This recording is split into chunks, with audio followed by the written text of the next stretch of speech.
В эфире «Якутия день за днем». В нашем выпуске главные события уходящей недели. В студии работает Алексей Соколов. Здравствуйте.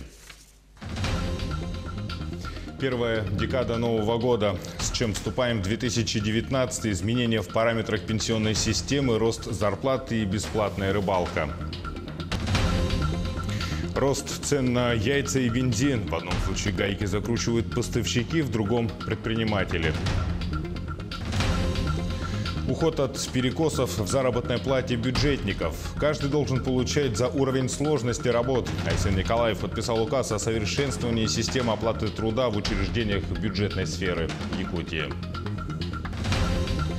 День российской печати. Заслуженный журналист Якутии, новое почетное звание его первообладателя, а также уход легендарного Ирмовича. В Якутске проводили в последний путь Леонида Левина. Проблемы людские. В Якутске кого-то топит фекальными водами, а кто-то не может получить законное жилье. Почему экологи трубят в канализацию, а поставщики молчат? И вновь долевое строительство. 389 семей ждут своей крыши над головой. Застройщик не торопится. На старте итальянский полицейский Паоло Вентурини готовится в Якутии к марафону на полюсе холода. Забег по маршруту Аймикон-Тамтор длиной 47 километров.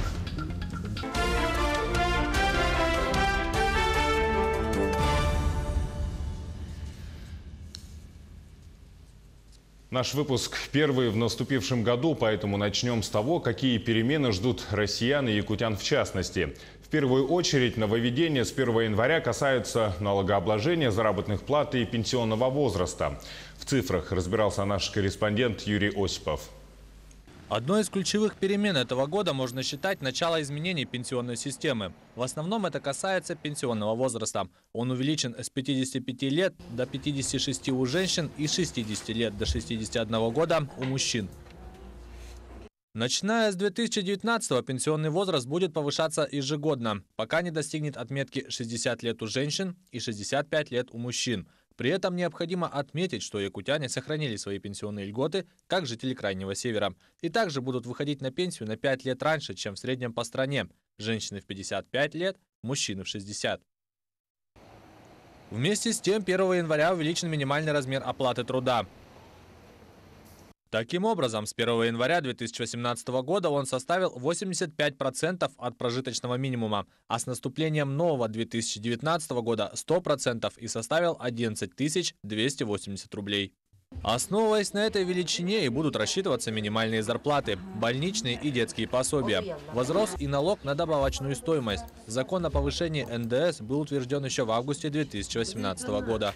По новым условиям с 1 января НДС будет составлять не 18% от стоимости товара или услуги, а 20%.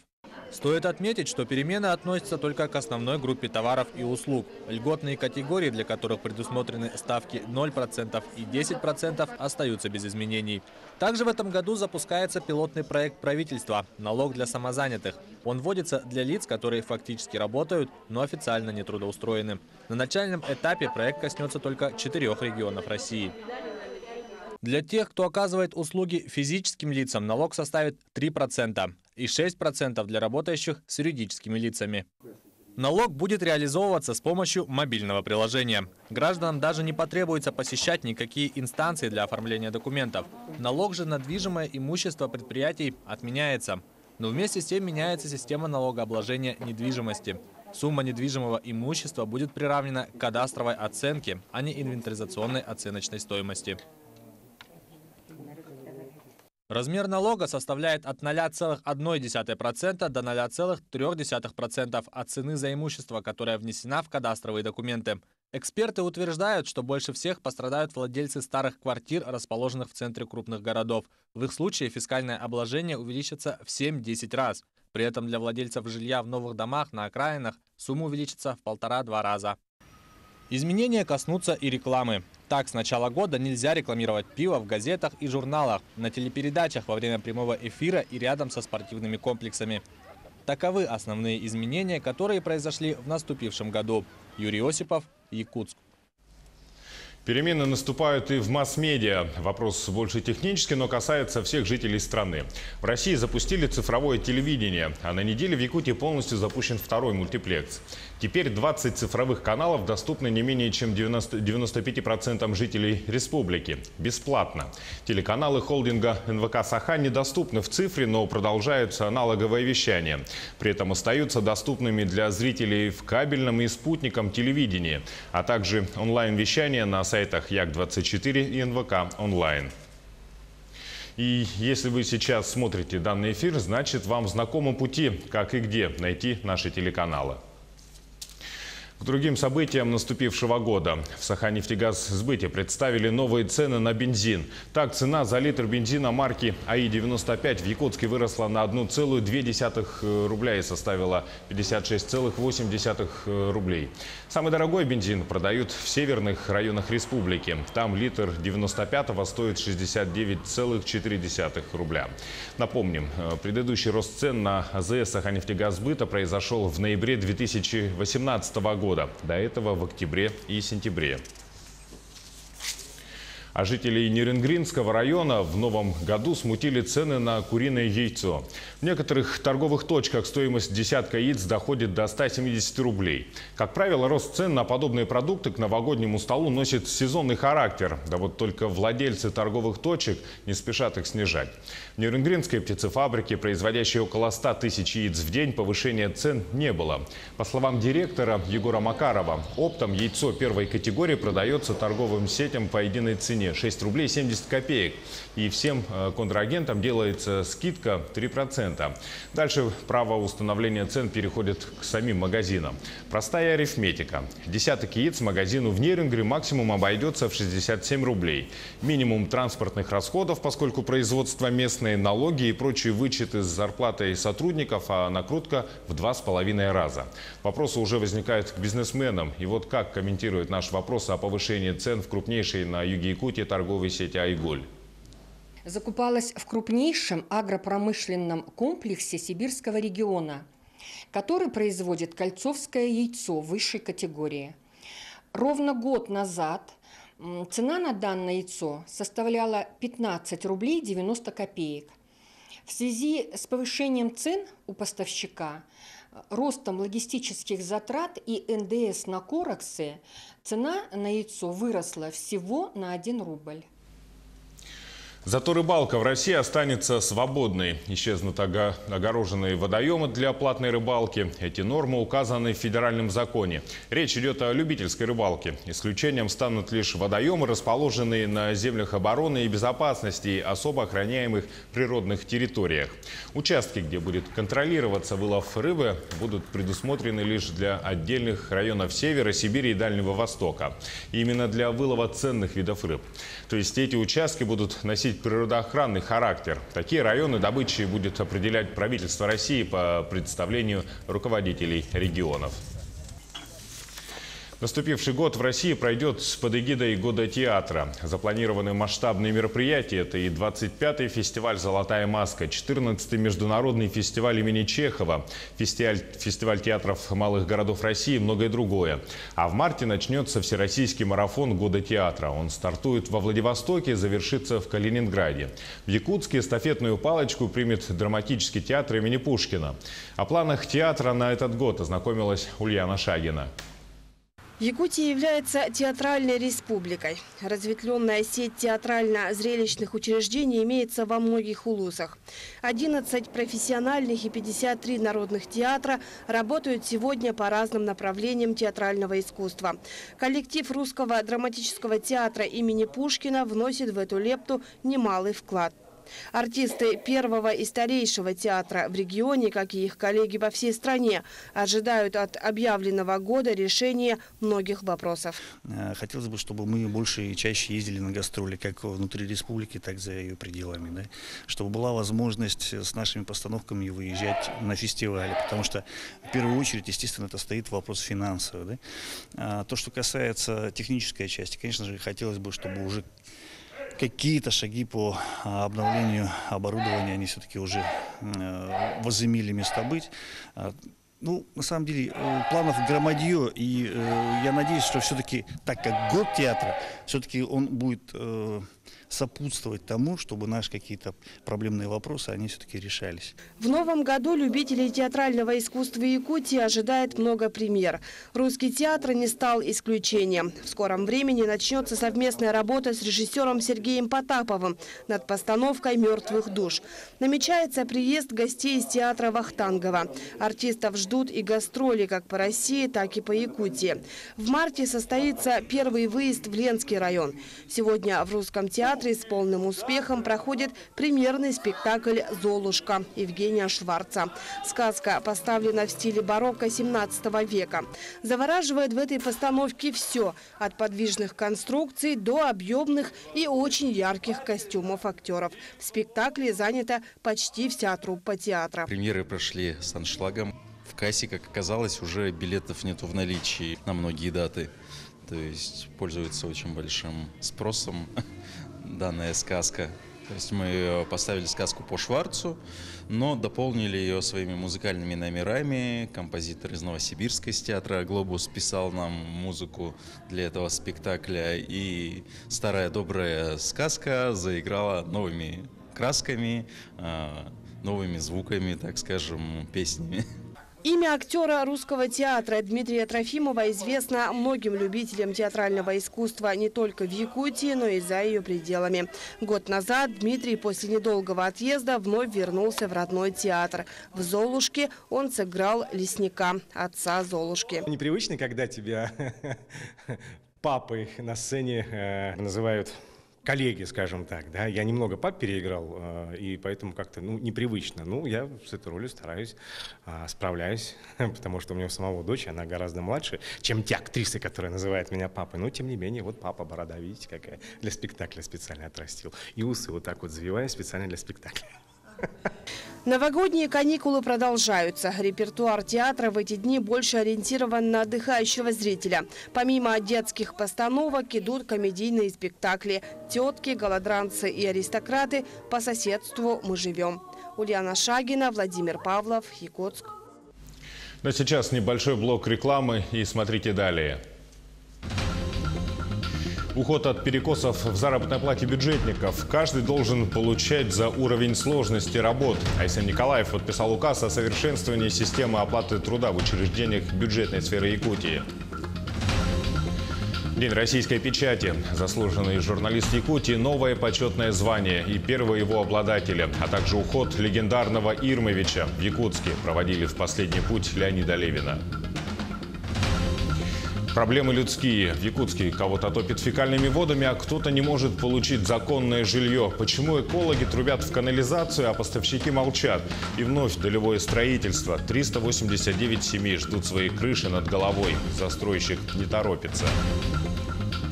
На старте итальянский полицейский. Паоло Вентурини готовится в Якутии к марафону на полюсе холода. Забег по маршруту Аймикон-Тамтор длиной 47 километров.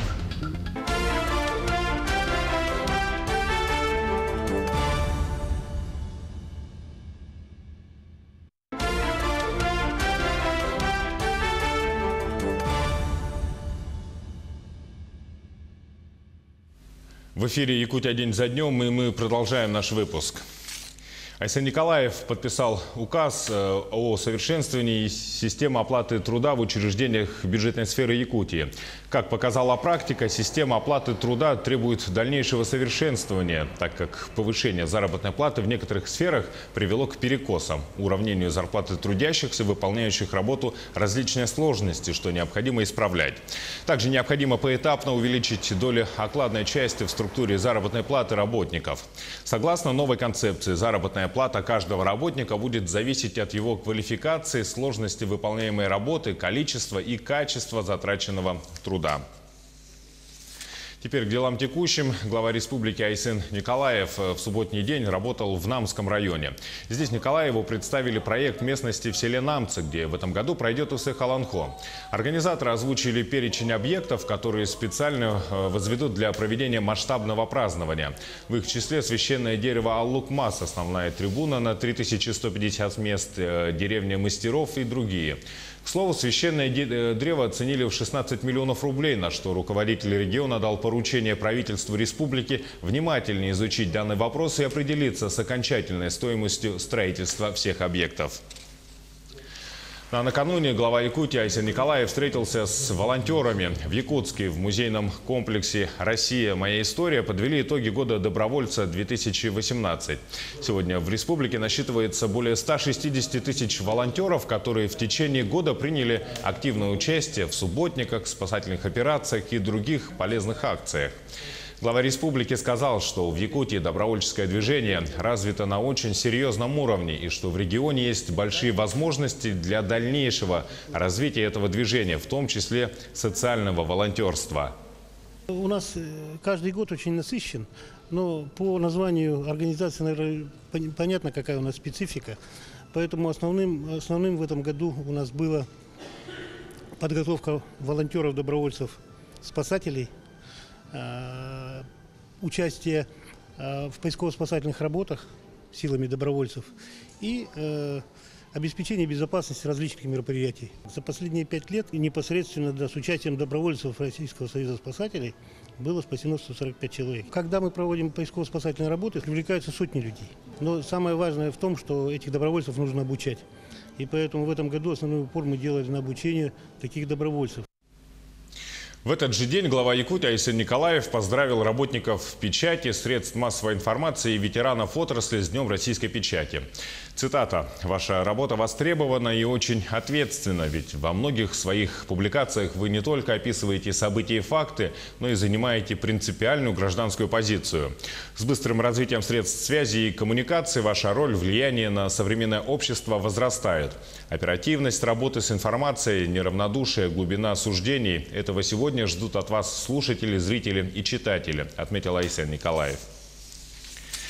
Ко Дню печати впервые были присвоены звания «Заслуженный журналист Якутии». Этого высокого звания удостоены ведущая программы НВК «Саха» Сардана Сивцева и главный редактор газеты «Кым» Иван Гаврильев. Торжественное мероприятие, посвященное Дню российской печати, состоялось в Доме правительства. Государственные награды журналистам, работникам полиграфии, представителям печатных и электронных изданий вручил руководитель администрации главы правительства Якутии Федор Борисов. Добавлю, что сегодня в республике активно работают свыше 30 предприятий полиграфической отрасли и книгоиздания, 239 средств массовой информации. Очень приятно, когда твой труд оценивают на таком высоком уровне. Я всегда считала в жизни самое главное – выбрать правильно профессиональный путь свой. Вот 29 лет я иду по этому своему пути, и жизнь показывает, что я правильно его выбрала. Я счастлива, что я с удовольствием 29 лет хожу на работу и делаю любимое дело. Ну, еще раз скажу, приятно очень получить награду за деятельность профессиональную. Это хорошая мотивация на будущее. В Якутии в этом году День российской печати был омрачен скорбной новостью. Ушел из жизни известный не только в республике, но и далеко за ее пределами журналист Леонид Левин. Простились с медиаменеджером, общественным деятелем, основателем газеты «Якутск вечерний» Леонидом Ирмовичем в среду в Доме печати.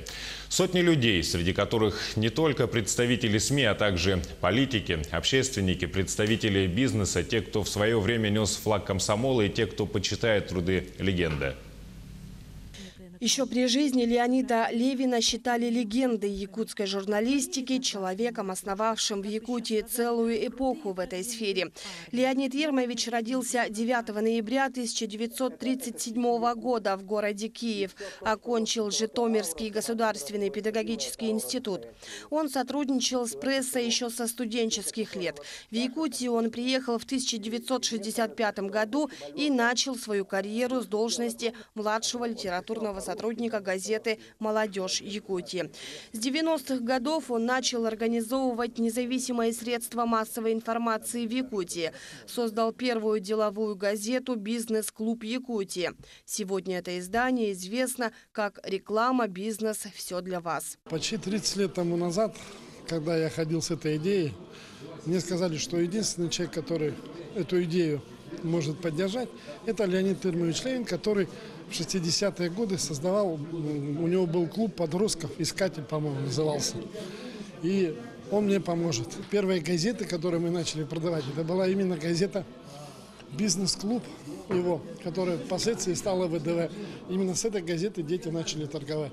И вот так вот на протяжении 30 лет мы дружим с Леонидом Термовичем Левиным и с его семьей. Поэтому для меня это, по большому счету, очень большая личная утрата. Леонид Левин также внес личный вклад в развитие полиграфического дела в республике как отрасли бизнеса.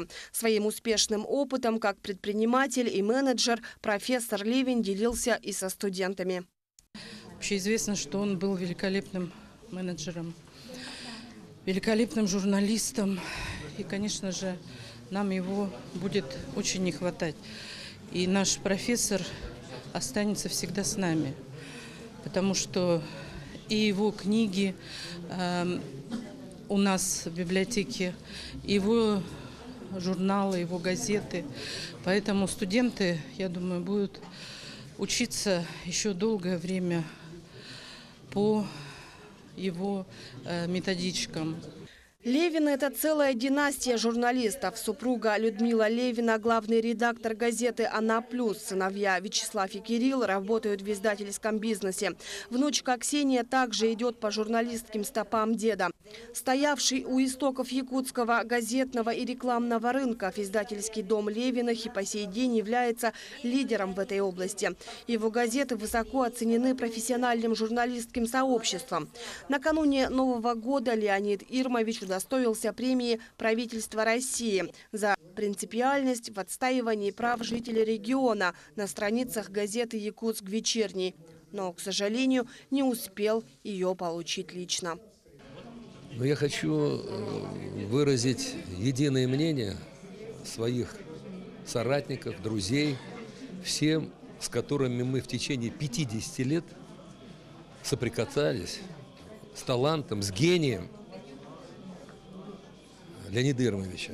Мы по-другому не можем этого оценивать, потому что мы у него учились. И независимо от возраста и времени, когда это происходило, именно он находил ответы на самые сложные вопросы, которые возникали в обществе. На прощальную панихиду в Доме печати почтить память Леонида Левина и проводить его в последний путь пришли глава республики Айсен Николаев, народные депутаты, предприниматели, общественники, коллеги по работе, друзья, родные и близкие и просто неравнодушные граждане. Неповторимый левинский стиль, который был у него в журналистике, бизнесе и в общественной жизни, я уверен, будет всегда эталоном большого гражданина, большого человека, выразил в своем соболезновании глава республики Айсен Николаев. Принципиальность, удивительная доброжелательность и одновременная строгость, глубокий и проницательный ум, огромные знания и опыт. Все эти слова сегодня звучали в адрес Леонида Левина, который с честью прошел весь свой жизненный опыт. Ульяна Шагина, Владимир Павлов, Якутск. Но сейчас небольшой блок рекламы. Не переключайтесь и смотрите далее. Что ждет детские сады в Мирнинском районе? Муниципальные учреждения объединяют под одну вывеску. Проблемы людские. В Якутске кого-то топит фекальными водами, а кто-то не может получить законное жилье. Почему экологи трубят в канализацию, а поставщики молчат? И вновь долевое строительство. 389 семей ждут своей крыши над головой. Застройщик не торопится. На старте итальянские полицейские Паоло Вентурини готовятся в Якутии к марафону на полюсе холода. Забег по маршруту Аймикон-Тамтор длиной 47 километров.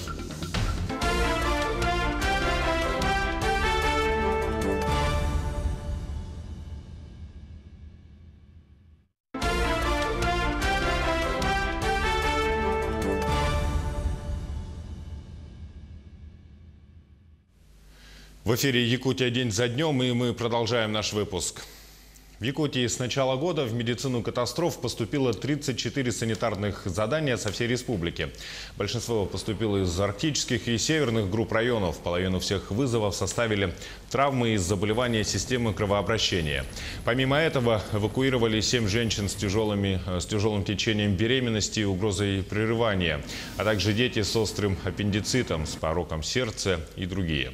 21 пациента из общего числа эвакуировали санрейсом в Якутске, остальных больных доставили из Нослегов в районные центры. В новогодние выходные, как и всегда, оперативный отдел медицины катастроф работал в круглосуточном режиме. Была сложная эвакуация пациента тоже с Арктического района, которому было необходимо проведение экстренного оперативного вмешательства в связи с получением колото-резаного ранения. И этого пациента, брюшную полость, и этого пациента нам пришлось эвакуировать в ближайший район, центральную районную больницу, для того, чтобы на месте провести оперативное вмешательство как можно быстрее. Мы отсюда собирали бригаду в составе врача-хирурга, врача-реаниматолога, которые могли бы дать наркоз и провести оперативное вмешательство. С 1 января все муниципальные детские сады Мирнинского района перешли в состав автономной некоммерческой организации «Алмазик». Что из этого выйдет и какие изменения ожидаются в дошкольных учреждениях? Подробно и по порядку в сюжете Иваны Филипповой. С 1 января все детские сады района, а их на сегодня 25, объединятся в одну организацию – автономную некоммерческую организацию «Алмазик». Если ранее родители оформляли детей в детские сады «Алроса», филиалы «Якутскэнерго» и бюджетные учреждения, теперь будет единая очередь. С 1 января все места в детские сады будут распределяться на основании единой электронной очереди в Мирнинском районе. Для того, чтобы зарегистрироваться в этой очереди, нужно зайти на портал образовательных услуг или напрямую, или же выйти на него через госуслуги. И зарегистрироваться пошаговая инструкция там есть. Для жителей поселка Айхал и города Удачный пока нужно регистрироваться лично в администрациях поселений. То же самое нужно будет делать и жителям поселков. О реорганизации дошкольных образовательных учреждений Мирнинского района говорили еще с прошлого года. К переходу в «Алмазик» детские сады начали готовить с начала 2018 года. У автономной некоммерческой организации будет два учредителя – компания «Алроса» и администрация Мирнинского района. А это значит, все материальные затраты по их содержанию будут распределены поровну. С 1 января в первую очередь изменится стоимость родительской платы за своего ребенка в детском саду.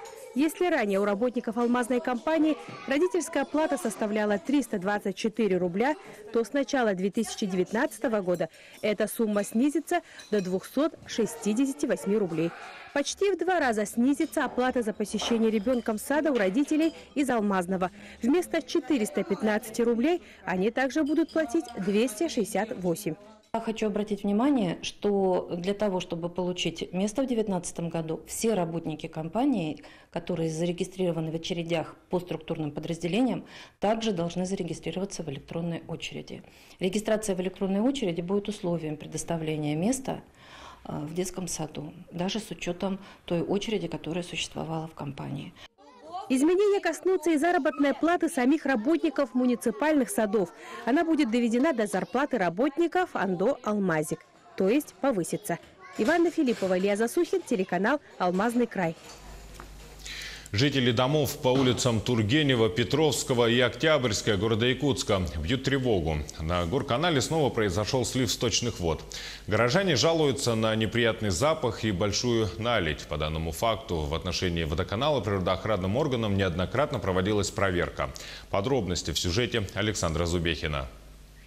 Последняя проверка выявила факт розлива сточных вод в районе жилого дома по улице Петровского, 36. Установлено, что сточные воды вытекают из канализационного коллектора, который проходит вдоль улицы Тургенева. Фекалии льются из соседнего колодца за котельной ЯТЭЦ. Позади меня расположен канализационный колодец, который ведет к коллектору со сточными водами. Именно из одного из таких колодцев периодически вытекают фекальные воды, которые и образуют на этом месте вот такие необычные фекальные озера. Несмотря на январские морозы, лед возле коллектора очень тонкий и легко ломается от нагрузки. Провалиться в фекальные воды может каждый. Колодец на момент съемок почему-то был открыт, что выглядит очень небезопасно. Оттуда такая вонь идет. За домом затопляет все. Совсем плохо работают машины, затопляет без конца. Уже трактор приходил 4 раза чистил, и вот опять затопили. И вся эта вонь, вся эта вот машина понаставлена здесь, все это к нам идет, весь воздух все портит. Квартиру моешь как?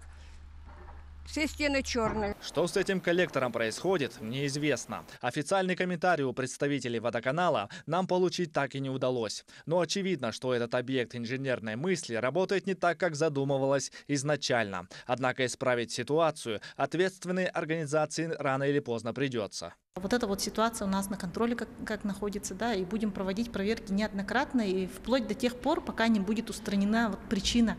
И штрафы у нас будут как бы увеличиваться за повторные нарушения. Мы можем штрафовать до бесконечности. То есть выдавать предписание, проверять заново и штрафовать до бесконечности можно, вплоть до приостановления деятельности. Наледи сточных вод, которые образовались и накапливаются на текущий момент, водоканал должен устранить до 1 марта текущего года. Как сообщает наш источник, в скором времени планируется проведение восстановительных работ на обветшалом коллекторе. Кроме этого, прокладка новой канализационной трубы по улице Чернышевского, что должно ликвидировать проблему. Однако, когда начнутся работы, на сегодня неизвестно. Александр Зубехин, Семен Семенов, Якутск. 389 дольщиков, которые вложились в строительство жилого дома в Якутске, до сих пор ждут свои квартиры. Свое жилье должны были получить еще в 2016 году, но заветных ключей как не было, так и нет. Многие вынуждены ипотеку платить и жилье снимать. В ситуации разбиралась Ульяна Шагина.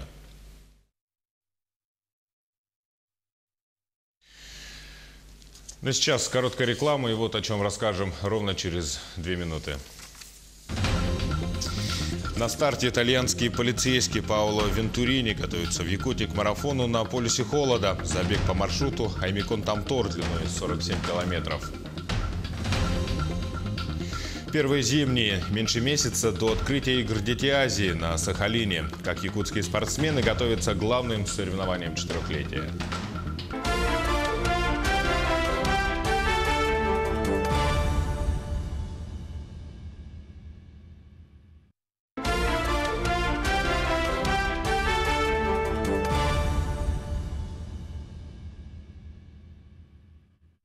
В эфире «Якутия. День за днем», и мы продолжаем. Итальянец Паоло Вентурини готовится в Якутии к марафону на полюсе холода. Забег по маршруту Аймикон-Тамтор длиной 47 километров он запланировал в период с 17 по 22 января. Этот иностранец, начальник полиции, 50-летний бегун-экстремал, планирует доказать, что нет ничего невозможного. Как он сейчас готовится к экстремальному забегу, расскажет Ольга Башук. Паоло Вентурини начал заниматься бегом в 7 лет. Всегда относился к этому спорту серьезно, а сейчас считает, что это далеко не хобби, это стиль жизни. Паоло работает начальником полиции на севере Италии, но это не мешает ему посвятить спорту все свое свободное время. С 2004 года спортсмен регулярно участвует в ультрамарафонах. География забегов охватывает почти все части света – Африка, Америка, Австралия, Европа. Экстремальные условия пустынь, джунгли и даже вулкан. Паоло ничего не остановит на своем пути, даже якутские морозы. В прошлом году у меня был забег в Иране, в самом жарком месте планеты, в пустыне Даштелут. Я пробежал 75 километров при температуре плюс 65 градусов выше нуля. После этого рекорда я решил, что хочу испытать другую сторону, пробежать в самом холодном месте. Я выбрал Аймикон, Якутию. Спортсмен основательно подходит к ежедневным тренировкам. Помимо бега он использует горный велосипед, чтобы усилить те группы мышц, которые не задействованы при беге. К забегу Паоло начал готовиться еще в Италии. Для того, чтобы понять реакцию моего организма на экстремально холодную температуру, я плавал в нашем итальянском море, где температура в данное время года составляла 2 градуса ниже нуля. В воде нужно находиться по 20-30 минут, чтобы тело адаптировалось к холодной температуре. Также для тренировок использовалась большая морозильная камера, где обычно хранят рыбу перед тем, как ее съесть. Это некоторые техники тренировок. Рецепт успеха спортсмена – итальянская еда. Несмотря на большое расстояние, итальянец привез с собой пасту, спагетти и даже сыр. Я ем абсолютно разную пищу. Мне это разрешено, потому что я бегаю каждый день по много километров. Но в этот раз у меня припасена специальная итальянская еда. Самый известный продукт в мире и в этом случае самый подходящий для этой температуры. Это сыр пармиджано, риджано. В этом сыре есть минеральные соли, протеин и много калорий. И абсолютно никаких проблем с температурным режимом. Этот сыр употребляют только после 2 или 3 лет выдержки. Он не подвергается воздействию мороза, так как влага в нем практически отсутствует.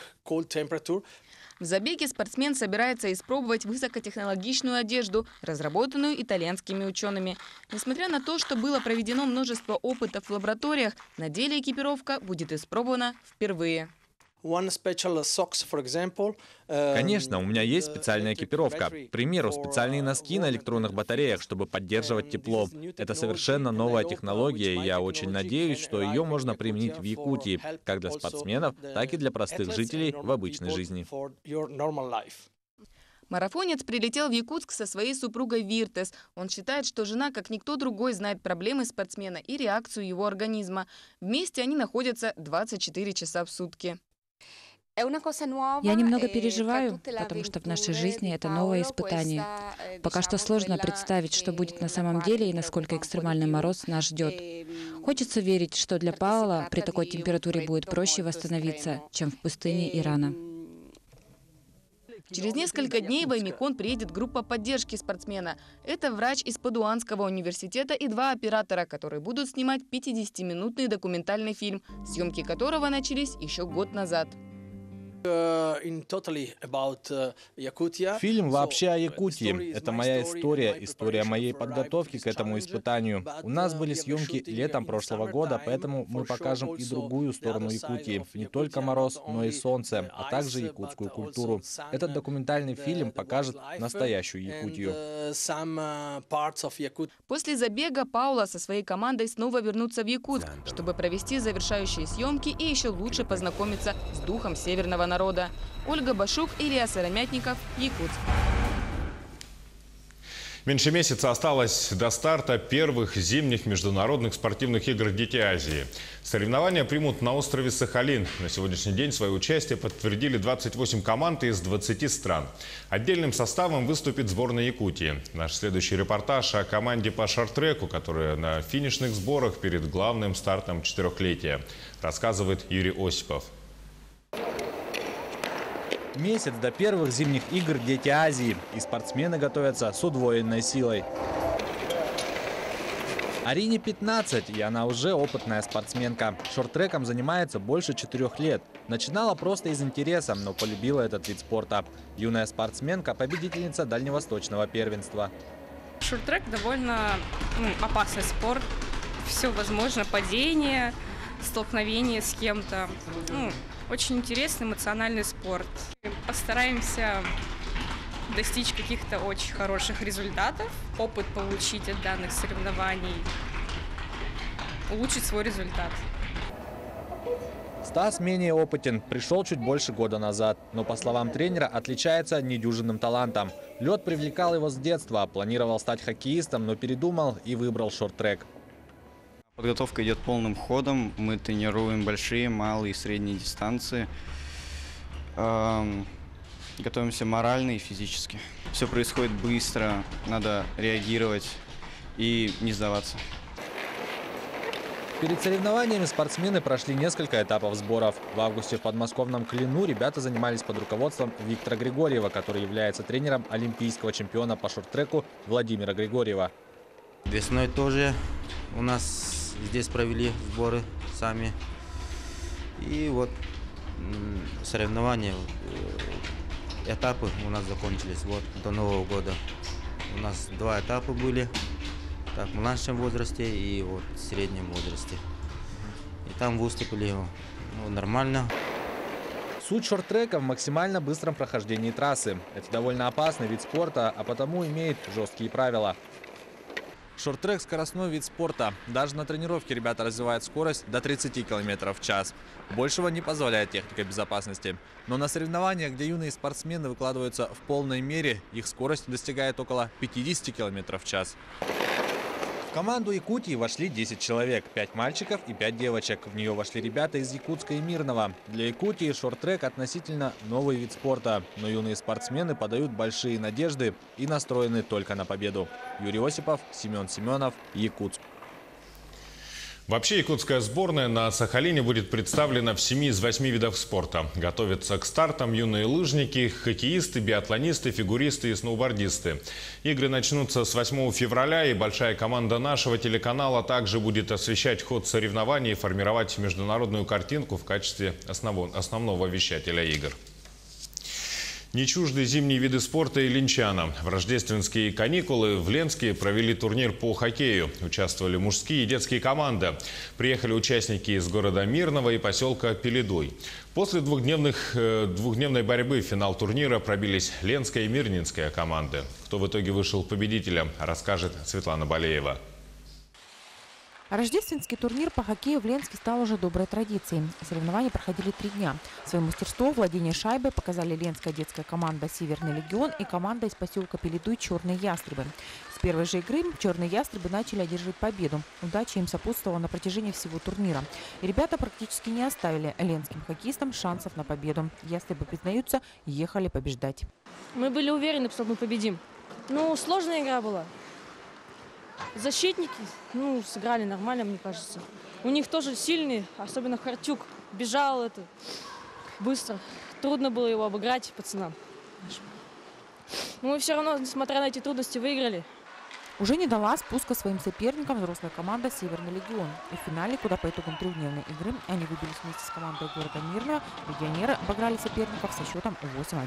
Мирнинские хоккеисты рассказывают, что игра была сложной. Ленская команда оказалась сильным соперником. Команда Ленская усиливается от года, становится сильнее. У нас команда приехала, это не сборный город, это клуб любителей хоккея. У нас тут и более возрастные в составе ребята, и молодежь вместе. Команда Ленская очень хорошая командочка. Мы не первый раз встречаемся, но такой результат можно сказать, что впервые. Молодцы, здорово отыграли. Также Фидель признается, что в игре было создано достаточно моментов, чтобы не проиграть, но у команды не получилось ими воспользоваться. И где-то, конечно, не хватает в игре реализации, то есть моментов-то было создано достаточно, чтобы не проиграть. Сами виноваты, не забили. В хоккее такое бывает. Иногда бывает, что все залетает, а иногда не залетает. Победители ликовали. Впервые Северному легиону удалось на Ленском корте, да еще с таким отрывом, обыграть своих главных соперников. Сегодня мы победили со счетом 8-1. Очень старались, выкладывались по полной. У нас все получилось, что мы задумали. Игра очень понравилась всем присутствующим, и нам также игрокам. Были силовые приемы, много было таких напряженных моментов. Но игра удалась, замечательно поиграли. Спасибо Мирнинской команде за то, что приехали. Игра была красивой и эмоциональной. Она не оставила никого равнодушным. Болельщики все 3 дня срывали голос, поддерживали игроков и радовались забитым шайбам. А игрокам, конечно, это придавало еще больше уверенность в своих силах. По итогам турнира все команды получили грамоты и медали, а победители соревнований получили заветные кубки. Светлана Балеева, Виталий Андреев, Ленск. Вот такой была первая декада Нового года. О событиях следующей недели вы узнаете из выпусков новостей. А итоги мы подведем по традиции ровно через 7 дней. Оставайтесь с нами и удачи вам.